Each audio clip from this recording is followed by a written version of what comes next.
Are you ready for good talk?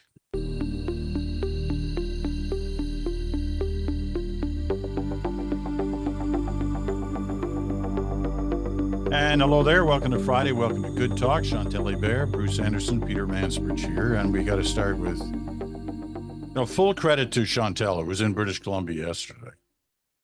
Certain commitments there, but she wanted to keep her commitments here on Friday, not only to the bridge, but to her family, to other commitments she's got on the media front on Fridays. And so she flew back all night on a plane. She was on a red eye. I watched so many episodes of a cop show that I may have fairly bloody metaphors this morning. So you didn't sleep on the red eye? More or less. I'm not good at sleeping on trains or planes or cars, for that matter. Same here. I can sleep. He can sleep anywhere. I can't. I fell asleep on this show once. We might have to nudge him on this show. Okay. We'll find ways to. Was beautiful BC as beautiful as ever? Yes, and very much in an election campaign. Yeah, a crazy one. I was in Kelowna, so not Vancouver.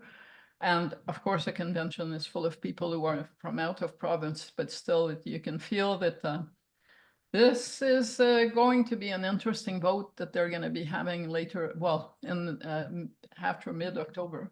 And a lot more competitive than people expected, right? And I think some of what's happening to the Conservatives provincially in BC is bleeding into the national numbers for BC, because I just saw a poll this morning from Léger that's got federally the Conservatives at 51% in BC. And the NDP, that usually does fairly well in BC, in that poll is at 19%, behind the Liberals. So, and I think that 51% is probably not completely real, but it says something about the surge of that provincial Conservative Party that was nowhere on the map a year ago. Well, it's going to be a fascinating election to watch unfold over these, the next couple of weeks. And we'll be going through the results and those numbers for sure afterwards, and see what impact it has, nationally, if any. I mean, it's funny, this country, there are times when the national numbers and the provincial numbers are total opposites, and there are times when they can be quite similar. So we'll watch that and see what happens. All right.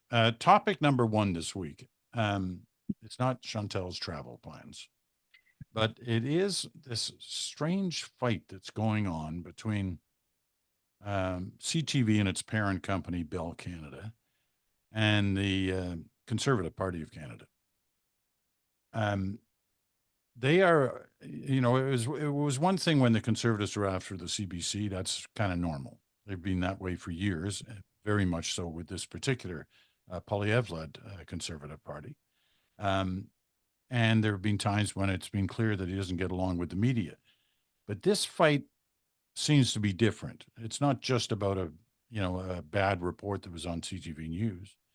It seems to be more. There's something more involved in this. And Bruce, why don't you start us off? What's going on in this fight between? Yeah, I mean, just to shorthand what it is that we're talking about for anybody who hasn't sort of picked it up in the news, I guess the CTV ran a story about the non-confidence motion that the Conservatives brought. And in the way in which the story aired, it left the impression that the Conservative motion was tied to the idea of dental care, the Liberals' dental care program, and the notion was, the interpretation could have been that the Conservatives were voting to bring down the government because they disagreed with the dental care plan, when in fact, I think a reasonable observer would say, well, the Conservatives actually said they just had no confidence in the government, and it wasn't really just about the dental care plan. So I guess there's a few things about this that are a bit mysterious to me. First of all, Peter, I think the scale of the response by the Conservatives seems disproportionate to the fact of the matter. I mean, Pierre Poilievre has sort of made it a bit of a a crusade now to talk down BCE, to say that its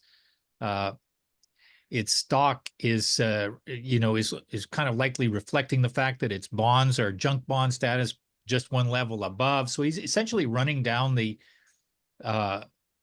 economic value of the company, which I think is a strange thing for somebody to do who wants to be prime minister. This is a company that has 40,000 employees, I gather.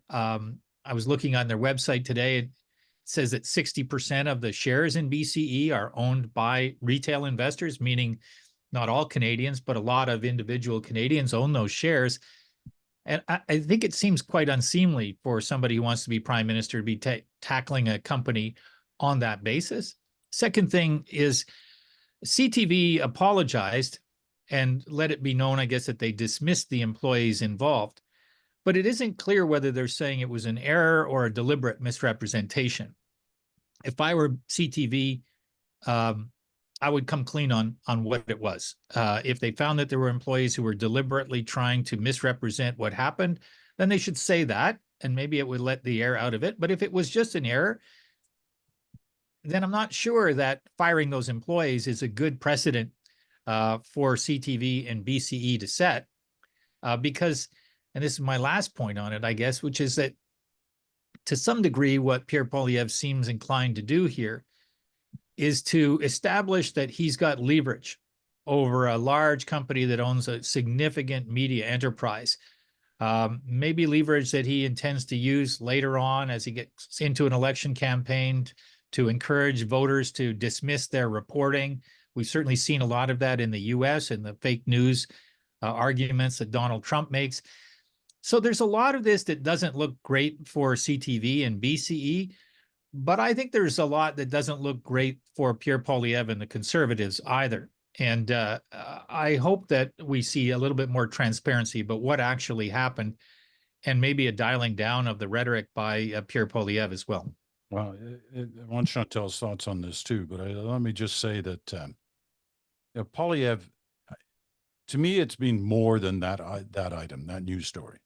There's something else going on here, because he even suggested, Poilievre even suggested, didn't say outright, but suggested that the CTV staff was working on the direction of the head of BCE in terms of dealing with that story. Now that's a hell of well, especially since accusation. there's really, no evidence that BCE is a liberal-friendly corporation. I'm not saying that they're tilted much the other way, but if I had to guess, they do seem to be a little bit more aligned with the Conservatives of the last couple of years, and they've got big regulatory issues to deal with. So it's quite problematic. Chantal? Well, I guess I would describe BCE, and it's not unique in that, as a government-friendly organization. So to have BCE become more friendly to the Conservatives over the past few years kind of goes hand in hand with those polls that show that the next government will likely be Conservative. I don't believe that they are on a mission corporately to save the Liberals from a defeat. I find that really hard to believe. But that is Pierre Poilievre's style. He did get some flack for all those comments about BCE for the reasons that Bruce explained, that those thousands of Canadian workers that Mr. Poilievre says he is going to be defending and representing. Many of them would lose their jobs if, as he claims, BC stock is now a junk stock. And what does Pierre Poilievre do when there is pushback? He always doubles down. So far, I have seen few examples of anything other than that. Before I talk about this particular episode, I was really interested to note that if the Conservatives reacted like scalded cats to the suggestion through editing that they would be going after the dental care program.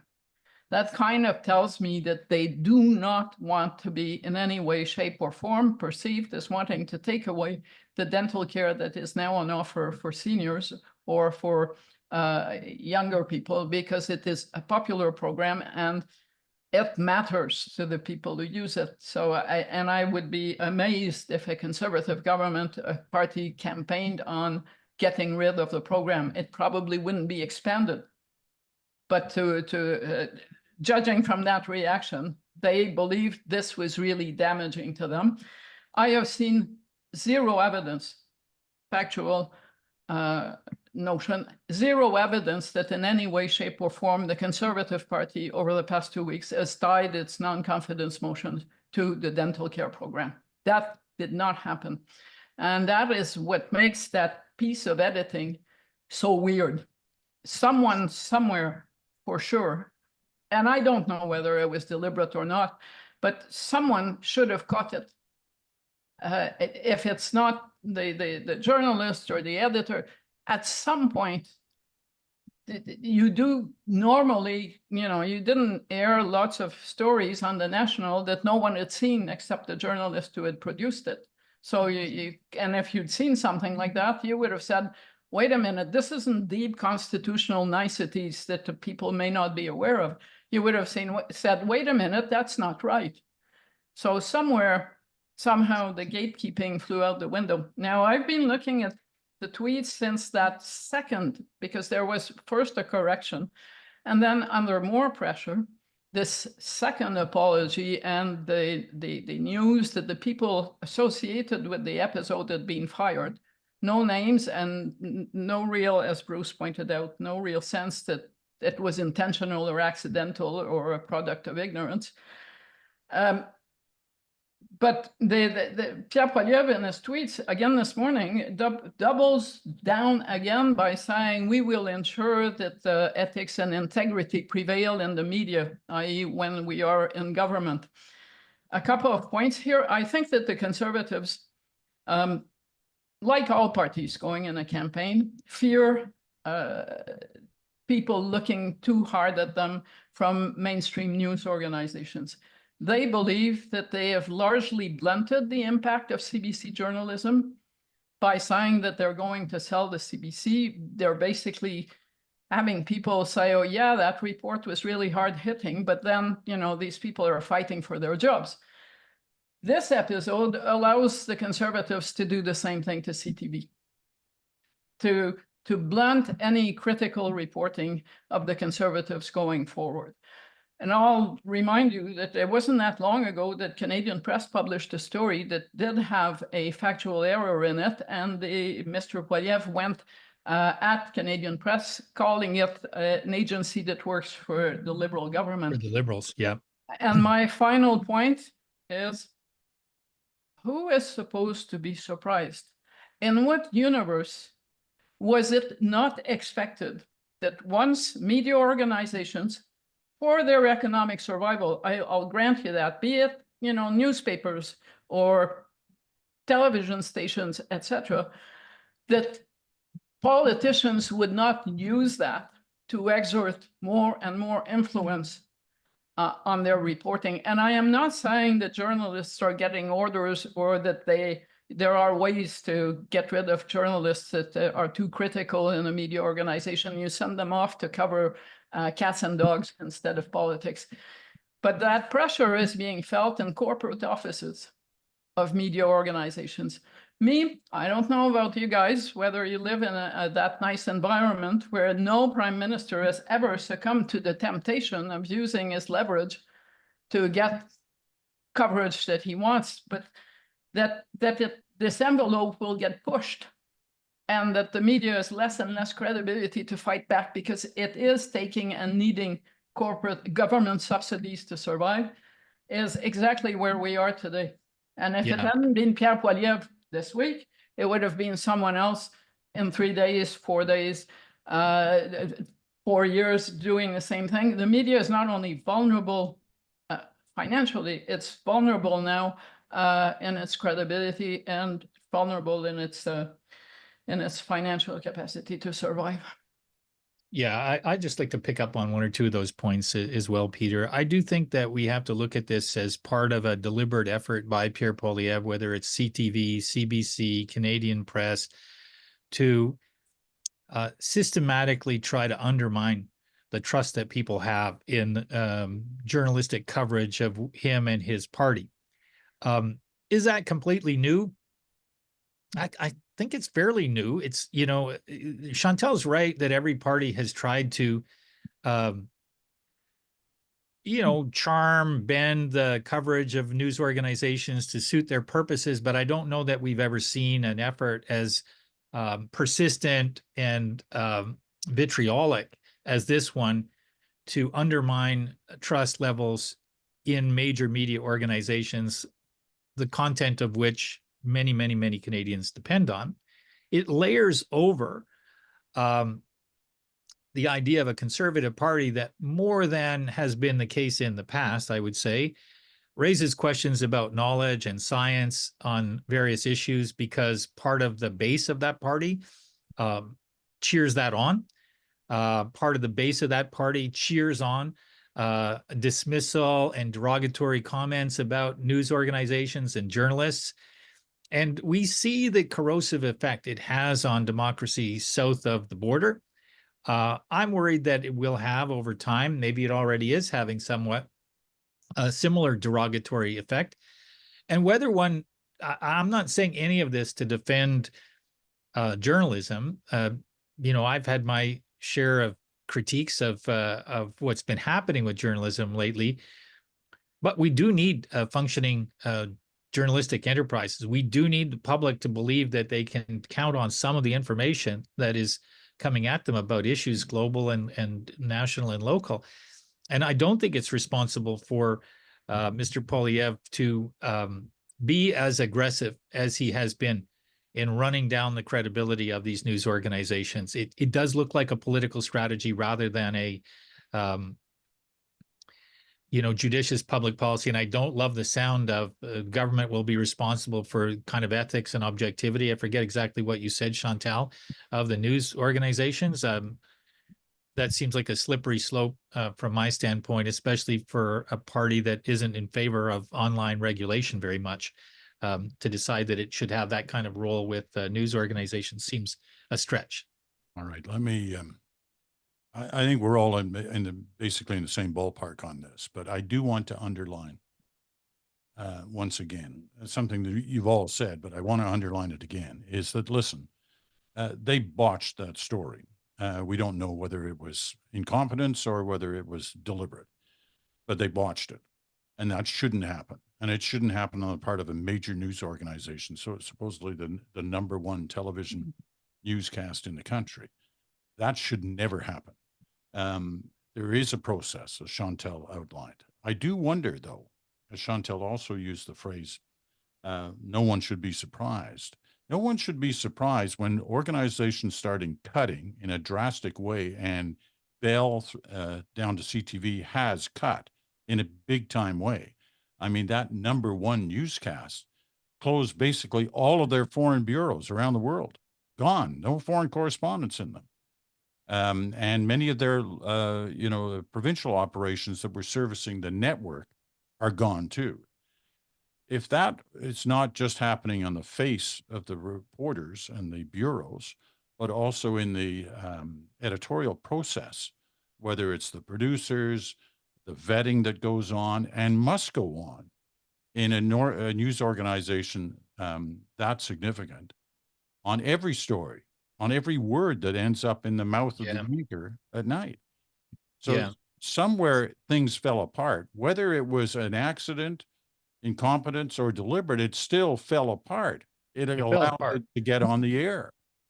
So this probably wasn't, I didn't see the broadcast, but this probably wasn't the fifth story of the day, right? This probably was the number one, at least it would be the number one political story of the day. It was a Sunday broadcast, is my understanding. And like you, I didn't see it because I don't have a TV, and I'm not, I'm not someone who watches the newscast. Just no, I gave mine away. I don't want it. We'll buy our one. Anyway, to me, it doesn't matter whether it was 5th, 10th, 20th, or 1st. The same process should apply, right? And as you know, when you are the victim of a botched story, it's the only story. Yeah, that's right. Even if it's the kicker in the newscast, it is, if it's happening to you, there's no other news. The world can be falling apart, but that's the only news that you will obviously focus on, because you're going to feel that someone is coming for you, or someone has really done a number on you, no matter what the reasons. So listen, I don't blame them for complaining about what had happened and demanding a fix on that. I do worry, and I think you've both expressed the same feeling about where this could be leading to, especially as we approach an election with one party seemingly way ahead, and having this relationship with the media. We've seen it before. We saw difficult times with Harper in the media during an election campaign, and the media was basically put in a cage through that. I worry about where it's leading. Well, Radio-Canada, TVA, and others can tell you from experience that you can survive this, considering how Jean Chrétien approached the Francophone media and Pierre Trudeau before him. I mean, Jean Chrétien's staff at some point said that everyone who worked for Radio-Canada was a sovereigntist, every journalist. And got a large audience for that point of view outside Quebec. So, but the danger is that people who are journalists, you look at this and it says we fired those people, they start to self-censor, to launder their news reporting so that it's not too critical and doesn't put them in harm's way. Because let's be serious, journalism jobs are not, a dime a dozen these days. Yeah. One last point, if I can, on this, Peter, which is that this is the kind of thing that, feels easy to do maybe when you're 20 points ahead. But there's always got to be, if you're being really judicious about your politics and your political tactics, you got to be aware that things aren't always going to be the same. And the bill for this kind of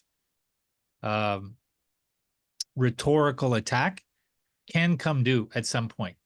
And I'm not saying that's right. I'm not saying that's the way it should be. I'm not saying that journalists will be lying in wait and looking for an opportunity to kind of return the favor.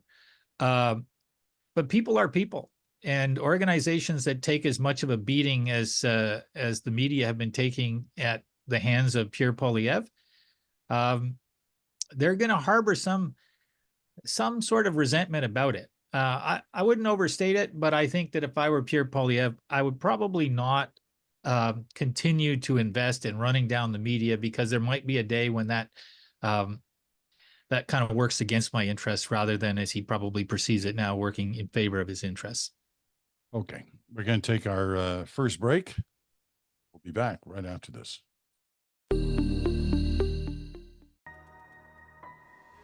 A global race is underway. The most important race in the world. For the minerals and metals that will protect the planet and drive the economy. Canadian mining companies are fast off the mark and ready to deliver what the planet needs now. And welcome back. You're listening to The Bridge, the Friday episode, which of course is Good Talk. That means Chantal Hebert and Bruce Anderson are here. You're listening on Sirius XM, channel 167, Canada Talks, or on your favorite podcast platform, or you're watching us on our YouTube channel. And we're glad to have you with us, no matter which platform you are listening or watching on. Topic number 2.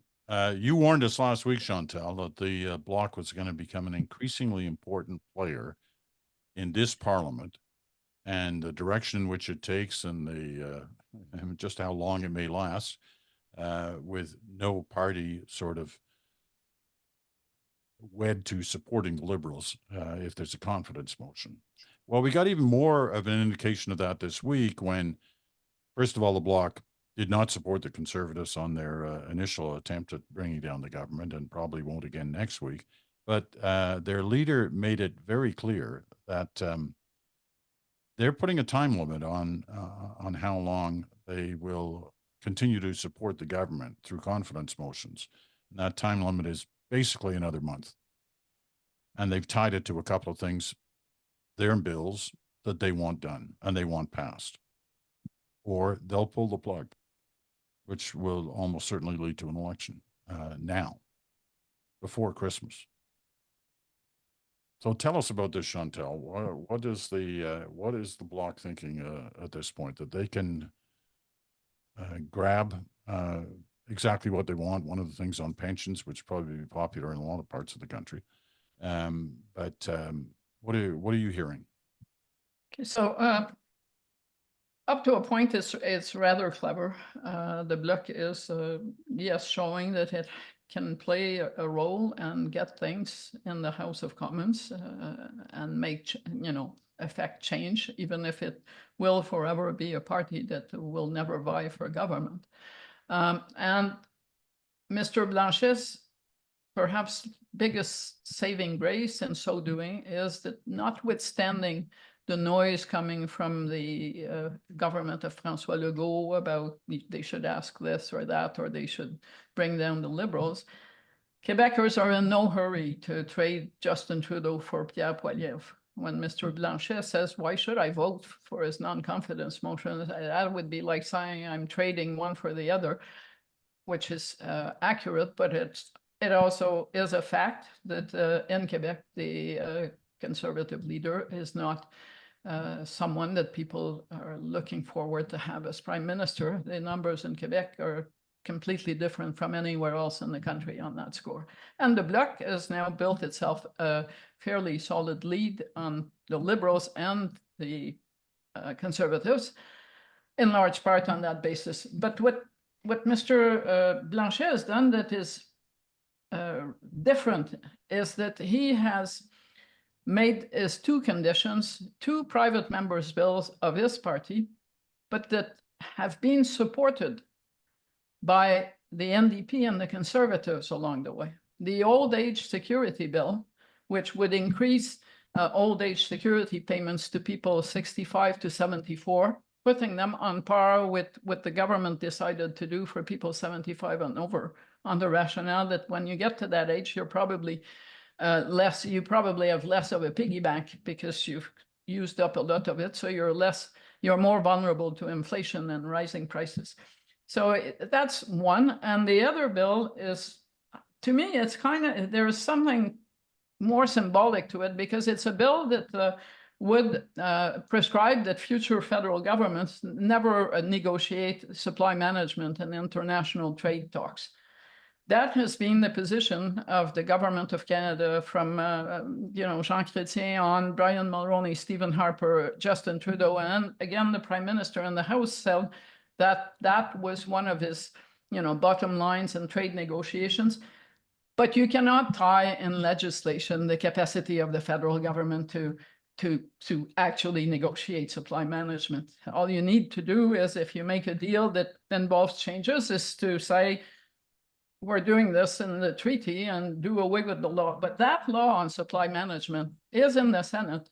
It also did not get there without the support of a majority of MPs in the House of Commons, i.e. the NDP and a section of the Conservative Party. So what's Mr. Blanchet saying? He wants both bills to be passed, royal sanction and all, by October 29th. That is more complicated than it seems. Why? Because those bills are private members' bills. And when it comes to private members' bills, the government doesn't have all the tools that it has to move forward government bills. And that's particularly true in the Senate. If you want to force this by October 29th, you need more tools than there are in the toolbox at this point. Why October 29th? I don't believe that's an accident. It so happens that this is the day when there will not be a provincial election that is ongoing anywhere. BC, New Brunswick, and Saskatchewan will have gone to the polls. Does this mean that Mr. Blanchet will, on Halloween, suddenly turn into the person that does away with the and move a non-confidence motion. It's complicated. Why is it complicated? Because what if the government gives the Bloc its single opposition day between now and the end of October?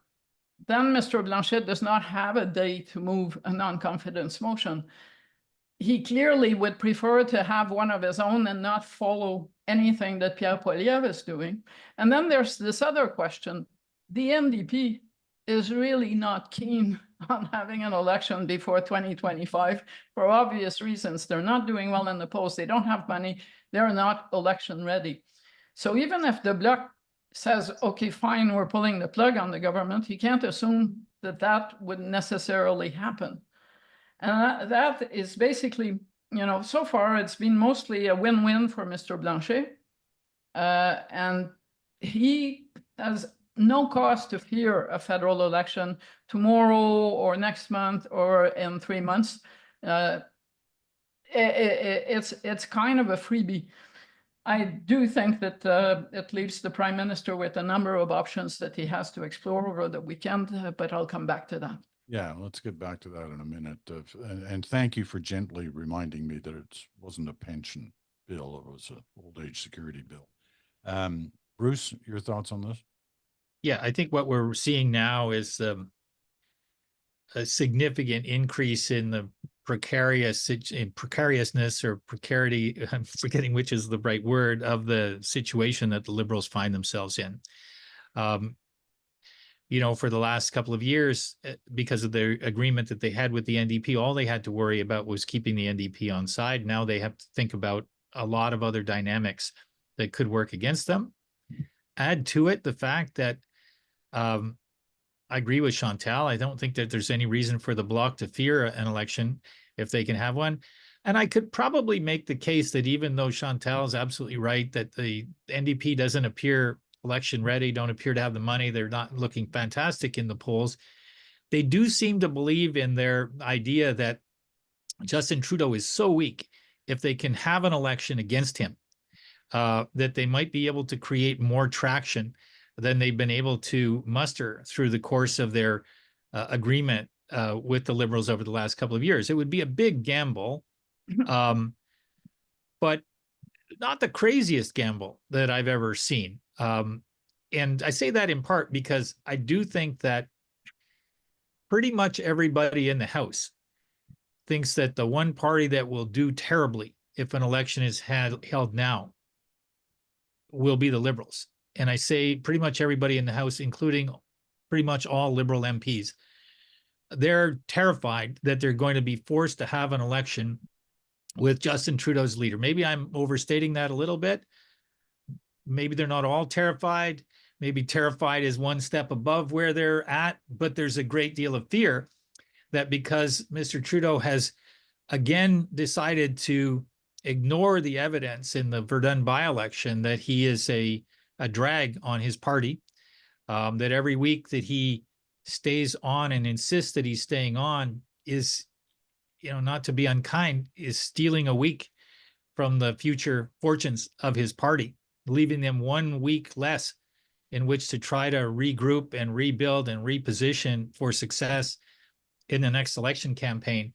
I'm sure he does believe that the more weeks that he gets, the more chance he will have to rekindle a flame with voters. I don't believe that. I don't think there's been any evidence of it. I think all of the evidence has mounted in the other direction. The last thing I'll say is that regardless of which issue precipitates an end to this parliament, it's unlikely that that is going to be material in the course of an election campaign. If Justin Trudeau is the leader of the Liberals in the election campaign, he will be the deciding factor, in my view. I think, you know, polls say what they, you know, sometimes you see different polls, but you pretty much only see this in the polls, which is he is the central ballot question for enough voters to put Pierre Poilievre comfortably over the top in a first past the post election. And so I do think that as long as there's no Liberal leadership convention, the Liberals do have a situation where an election could happen to them at a given point in time. The question I think Chantal puts her finger on correctly is where will the NDP be on this? Because it's easy to see that they could want to avoid it, but it's also possible that at some point they decide that they would rather toss the dice and see what happens in election against Mr. Trudeau. Well, the other question that Chantal put her finger on was what are the options that Trudeau has at this moment? So let me take our final break and then come back with a substantial final block to address that question. Be right back after this.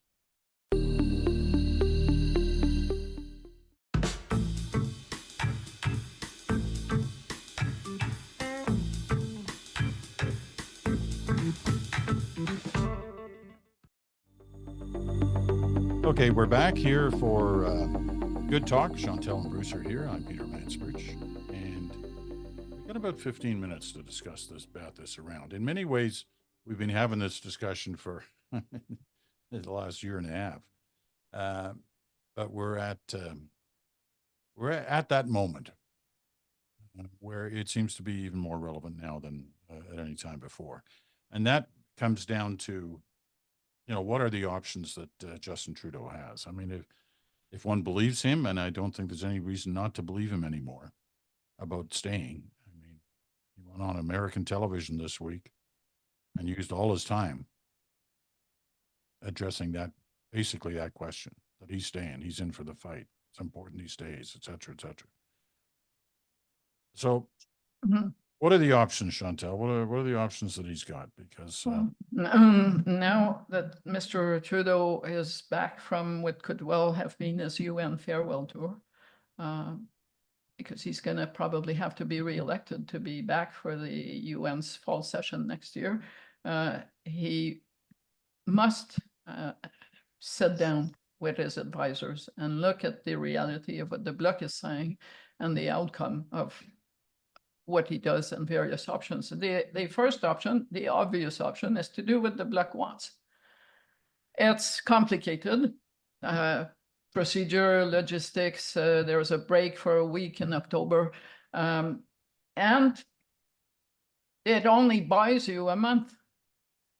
What Mr. Blanchet has totally been saying, the complete sentence is, and once I get that on October 29th, I will be crafting new demands. He's not saying, and I understand that in the talks, the Liberals would probably want some guarantee that they would be looking at going into 2025 and another budget from the Bloc, but that has not happened yet. And Mr. Blanchet is under a different kind of pressure in Quebec in the sense that some of his allies and Premier Legault want him to push the immigration envelope harder. To which he has said, even if I did that, the NDP would vote with the Liberals and nothing would happen. So that would be a lost opportunity. But that is Mr. Trudeau's first option. It comes at cost. He's going to look like he's doing the Bloc's bidding. And outside Quebec, it never looks good on a government to be doing the bidding of a sovereigntist party, regardless of the fact that those pieces of legislation do have federalist support in the shape of NDP and Conservative votes. The other option, obvious, is to refuse the Bloc demand. I totally believe that if that were the case, we would have a non-confidence motion from the Bloc, and unless the NDP really caves, and I'm not as willing as Bruce is to think that there's a throw of the dice that would pay off for the NDP if they vote for an election. They're only better than the Liberals looking at an election because they have so many less seats to lose. Well, in the land of losers, that doesn't make you anything except a diminishing force from any perspective. Third option, very radical, it's calling an election, saying I can't, do everyone's bidding. I'm not going to spend billions of dollars on old age security. I'm not going to tie the hands of future governments in trade talks. I stand for the public interest and public policy. So let's go to the polls. I call that the rush to the cliff option. I think it's the anniversary of when thousands of caribous in Quebec jumped off a cliff. That option looks like that. And then the fourth option, and I'm not saying it would happen, but the one that fits the most logically would be for Mr. Trudeau. In theory, the pharmacare bill is going to get through the Senate before Thanksgiving. And then there will be a break. The fourth option would see Justin Trudeau call us in on the day after Thanksgiving to announce that he's both proroguing Parliament until February and stepping down.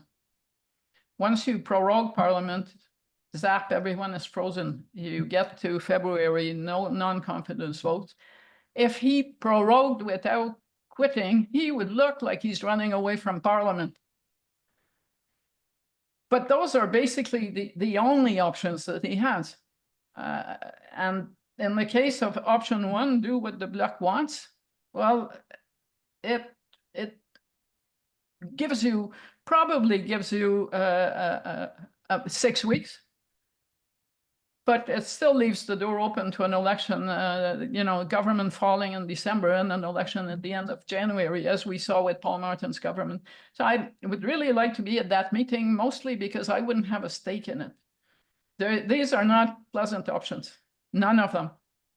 Yeah, you did mention the expense of, especially the old age security. It is billions, as you said, and a lot over time. Can I be cynical? Yeah.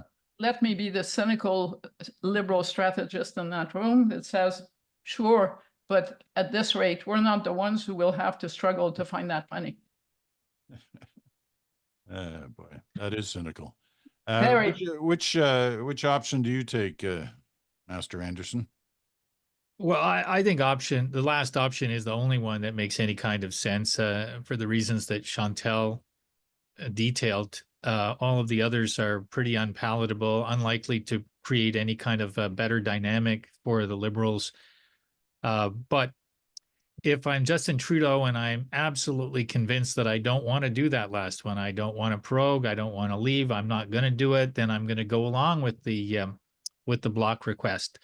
And I'm going to count on the NDP to want to support it. I'm going to take the criticism that I'm kind of vulnerable now to a shopping list from the NDP, a shopping list from the Bloc, that I'm going to have to say yes to whatever spending on whatever things they all want me to do. But it's better to do that than to put myself into an election that I'm not ready for and that I will almost certainly lose, and not just by a little bit, or to leave.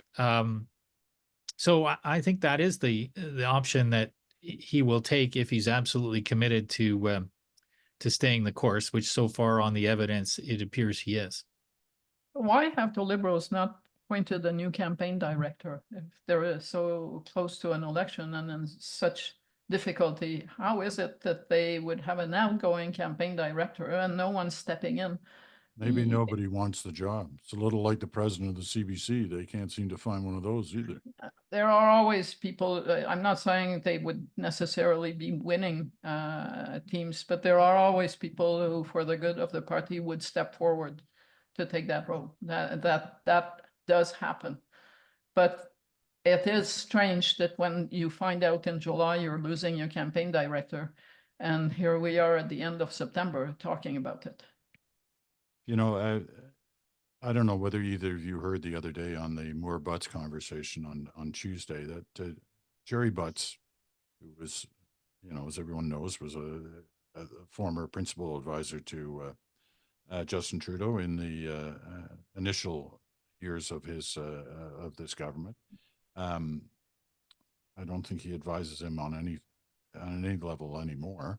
But his comments, which he's probably made to both of you, because I know you both know him, is that this government's done. This parliament is done, sorry. And he used that, East Coast expression, Newfoundland expression, the arse is out of her, that it's done. There's just nothing less it can accomplish. And we see it every day in terms of the way they all talk to each other like a bunch of schoolyard kids. He cannot see it lasting beyond next month. Like, he can't see it lasting beyond November. And that he doesn't know whether Trudeau wants to step down or not. I don't think he wants to step down, but whether he will step down or not. But he does feel that we're into an election, but if nothing happens, we're into an election by November. And it'll happen before Christmas. And I was kind of surprised to hear him say that publicly, but that's what he said. And that's what he feels. And that's what he figures the next, how the next 6 weeks are going to unfold. What does that tell you, Bruce? Yeah, I have, enormous respect for Jerry's acumen. And so, I'm inclined to think about it a little bit more because it's his calculation. I don't think that, it's more to Chantal's point, the state of readiness of the Liberal Party, psychologically, organizationally, financially, is really, really poor. And so the notion that they would find some way to go along with, as opposed to if it were apparent that they were going to be forced into an election, but to go along with willingly an election before Christmas, I don't see it. I've said before that it seems illogical on some level that only one person gets to decide what happens to the Liberal Party in this situation. And that probably makes sense in theory, but in practice, it is what happens. Whether that would still hold if it looked like an election were going to be imminent, I don't know. I think that there are enough caucus members for whom, on the Liberal side, for whom an election this fall would mean losing their jobs and not having a chance to do everything that they can to keep their jobs when they thought that they had another year or so to do that. I think that they would, I don't think they'd go along with that. Now, who knows what the outcome of that would be, but I think there would be a lot of tension and division within the Liberal Party if that was a choice that the Liberals decided to make. I mean, when, and I know this from Pablo Rodriguez, the Quebec lieutenant of the Prime Minister, who resigned from cabinet, now sitting as an independent because he is running for the Quebec Liberal leadership. But I understand that he was kind of asked to keep his role as MP until January. Why? To avoid by-elections. So clearly, at the time at least, the Liberals believed they had, notwithstanding Jagmeet Singh's tearing up the agreement, they believed that they would get to the spring in the House of Commons. The risk, if their approach is to try to survive and to do so by figuring that in the end the NDP will save them because the NDP is desperate. Well, we have seen more than one minority parliament go down to miscalculation. There is no certainty of that. It is possible, but it is possible that that won't be true. That Jagmeet Singh will say, take me out of my misery. Let's have an election campaign. I can't do this anymore. You can see that he is under a lot of stress from outcomes that aren't what he wants. And I don't think people totally understand that what is happening in the provincial election in BC is big in the psyche of the federal NDP, because the NDP government in that province is fighting tooth and nail against a very conservative party. I think if the Conservatives win in BC, Danielle Smith is going to look, in Alberta, is going to look middle of the road compared to the Conservative Party in BC. And that, if in a caucus where the largest group comes from BC, including the leader, that's a big deal. It does not lift your spirits in the morning to look at those polls and think, what in the world is going on? Our most certain place is under attack by someone who is to the right of Pierre Poilievre, and it's working. So the mood in that caucus can't be very combative at this point. I think it's inversely proportional to Mr. Singh's personally combative mood. Other things are happening. Last night, the president of France was in Montreal. The prime minister and Mr. Macron hosted a reception. Obviously, they invited the premier and many of his ministers, who at the last minute said, we're not showing up for this. You look at the picture, it's not just parliament, it's deteriorating. Federal-provincial relations, governments in provinces becoming increasingly hostile to the federal government of Justin Trudeau, and Liberals in the provinces going out of their way to try to steer as clear as possible from Justin Trudeau because it hurts them.